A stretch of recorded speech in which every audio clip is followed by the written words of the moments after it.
Hello everyone, welcome back to part 3 of today's session. I had to come inside because it was too cold outside. My hands were getting really cold and my backside was turning numb, so I came back in the warmth. But it was really nice, and I hope as the weather starts getting warmer, I'm gonna go out there again, inshallah, because I just love being outside. Okay, so for part 3, we are reading from page 229. We're in Surah Al-Hud, the 11th surah, and starting from ayah 63, inshallah. Bismillahir Rahmanir Rahim. He said, okay, so I think it's talking about Salih. Yeah, we left off talking about Salih and his people. So Salih said to his people, "O my people, do you see? If I have a clear sign from my Lord, and he has sent mercy unto me from himself, who then can help me against Allah if I were to disobey him? What then would you add to my portion but perdition? And O my people, this she-camel of Allah is a symbol to you. Leave her to feed on Allah's free earth, and inflict no harm on her, or a swift penalty will seize you." So this is a test sent to the people of Salih's people, to test them in their faith, sent by Allah. But they did hamstring her, so they strung her up by her hamstrings, her hind legs. So he said, "Enjoy yourselves in your homes for 3 days, then will be your ruin. Behold, there is a promise not to be belied." When our decree issued, we saved Salih and those who believed with him by special grace from ourselves, and from the ignominy of that day. For your Lord, he is the strong one, and able to enforce his will. The mighty blast overtook the wrongdoers, and they lay prostrate in their homes before the morning, as if they had never dwelt and flourished there. Ah, behold, for the Thamud rejected their Lord and cherisher, the Thamud people. Ah, behold, removed from sight were the Thamud. There came our messengers to Abraham with glad tidings. They said, "Peace." He answered, "Peace," and hastened to entertain them with a roasted calf. But when he saw their hands went not towards the meal, he felt some mistrust of them. Oh, okay, so this is when Allah sent 2 messengers, 2 of his angels, I believe, in the form of men, to Abraham to give him the message from Allah. And then when Abraham invited them in and offered them a meal, they didn't touch it. He felt some mistrust of them and conceived a fear of them. They said, "Fear not, we have been sent against the people of Lut."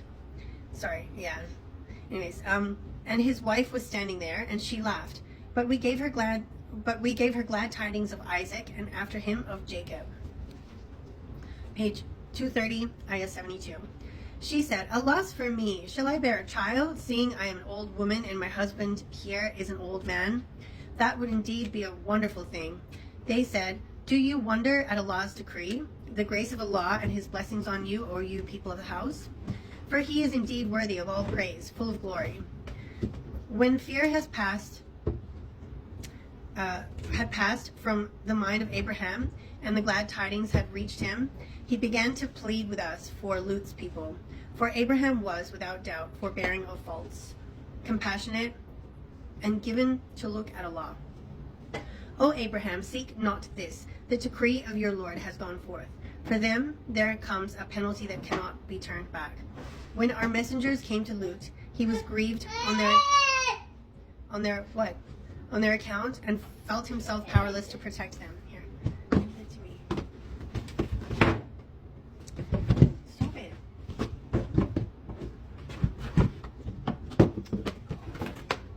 Okay.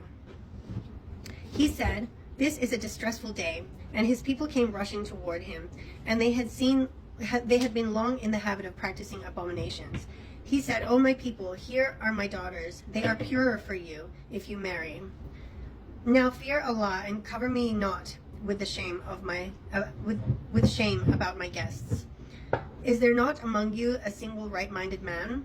They said, Well do you know we have no need of your daughters. Indeed, you know quite well what we want." Oh, the 2 messengers that came to Abraham, the guests, they were so beautiful, So of course the the people of Lut wanted to do bad things to them. Okay. He said, would that I had power to suppress you, or that I could betake myself to some powerful support. The messengers said, O Lut, we are messengers from your Lord. By no means shall they reach you.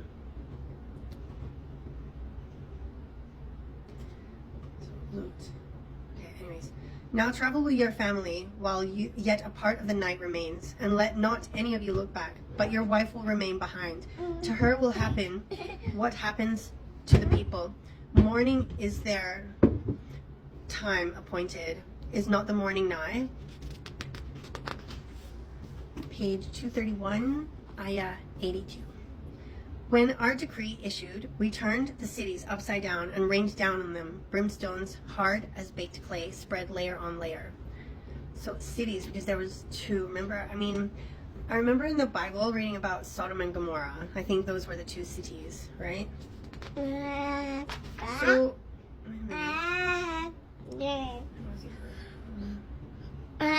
why does it? I'm confused. What were we talking about? Abraham, and then it changed it. Is Lut a prophet, or is Lut the name of the city, or the people? Lut was the Lut bear messengers. Yeah, I don't know. I came to. Oh, okay. So it's the decree of thy Lord has on. When our messengers came to Lut. Okay, sorry, I missed that. It switched because we were talking about Abraham, and then it switched to Lut. Lut is the prophet. That's what I thought. I knew Lut was a prophet, but I was confused because I thought we were still talking about Abraham. Okay, anyways, yes. So the cities were in the Bible called Sodom and Gomorrah, but does it mention the names of the cities here in the Quran? I'm not sure. So far, not. Let's see. Ayah 83, marked as from your Lord, nor are they ever far from those who do wrong. To the Madian people we sent Shu'aib. Okay, now it's talking about a different people and a different prophet. So this one is Prophet Shu'aib was sent to the Madian people. No, we're not going to put up the Christmas lights.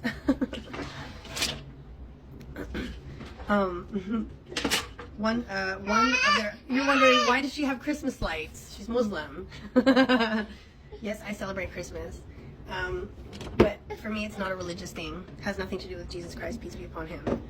For me, it's about family, joy, giving, happiness, family. Okay, anyways, that's a story for another day. Can you stop? All right. Give me 1 sec. Okay, sorry about that. Okay, so from 84. So to the Madian people we sent Shu'aib, one of their own brethren. He said, O my people, worship Allah. You have no other God but him. He's with his sister. And give not short measure or weight. I see you in prosperity, but I fear for you the penalty of a day that will compass you all around. Surround you. And O my people, give just measure and weight, nor withhold from the people the things that are due. Commit not evil in the land with intent to do mischief. That which is left you by Allah is best for you, if you but believed. But I am not set over you to keep watch. They said, O Shu'aib, does your religion of prayer command you that we leave off the worship which our fathers practiced, or that we leave off doing what we like with our property? Truly you are the one that forbears with faults and is right-minded. He said, O my people, see you whether I have a clear sign from your Lord, my Lord. And he has given me substance. I can't read today. And he has given me substance pure and good from himself. I wish not, in opposition to you, to do that which I forbid you to do. I only desire your betterment to the best of my power, and my success in my task can only come from Allah. In him I trust, and unto him I look. Page 232, ayah 89. And, O my people, let not my descent from you cause you sin, lest you suffer a fate similar to that of the people of Noah, or of Hud, or of Salih, nor are the people of Lut far off from you.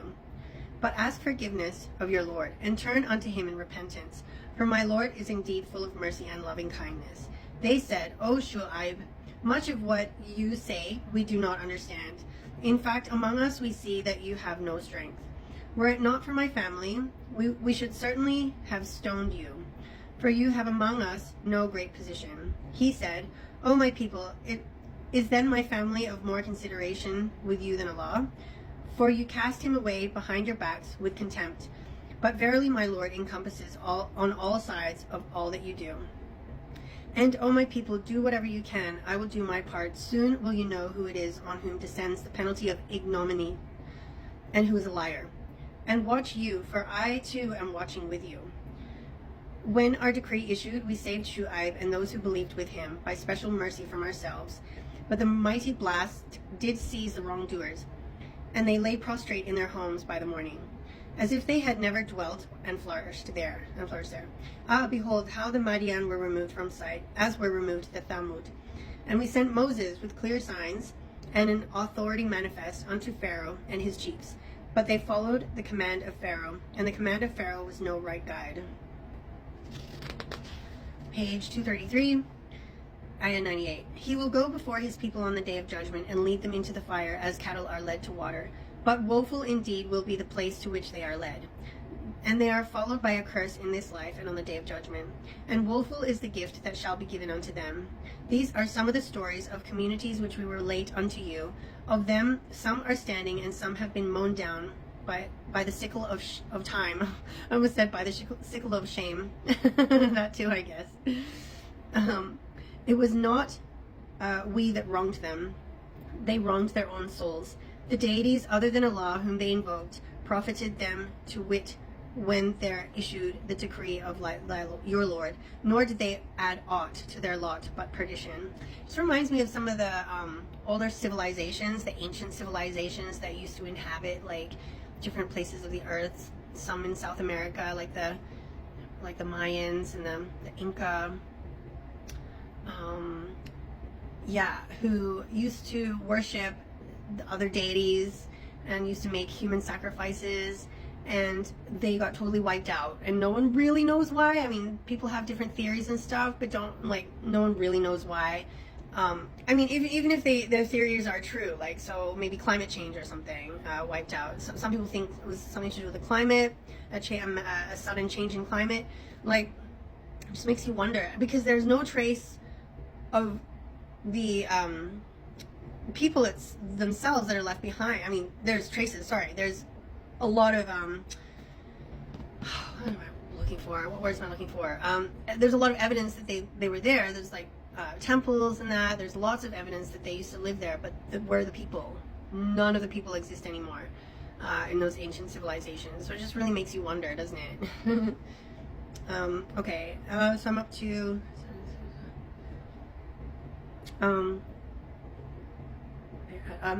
102. Such is the chastisement of your Lord when he chastises communities in the midst of their wrongs. Grievous indeed and severe is his chastisement. In that is a sign for those who fear the penalty of the hereafter. That is a day for which mankind will be gathered together. That will be a day of testimony, nor shall we delay it, but for a term appointed. The day it arrives, no soul shall speak except by his leave. Of those gathered, some will be wretched and some will be blessed. Those who are wretched shall be in the fire. There will be for them therein nothing but the heaving sighs and sobs. They will dwell therein for all the time that the heavens and the earth endure, except as your Lord wills. For your Lord is the sure accomplisher of what he plans. And those who are blessed shall be in the garden. They will dwell therein for all the time that the heavens and the earth endure, except as your Lord wills, a gift without break. Okay, that's it for today's session. Thank you so much for joining me, guys. It was great having you with me as I read to you in the forest and then back here again in the warmth. So I hope you'll join me back here again tomorrow, inshallah. Take care. Bye.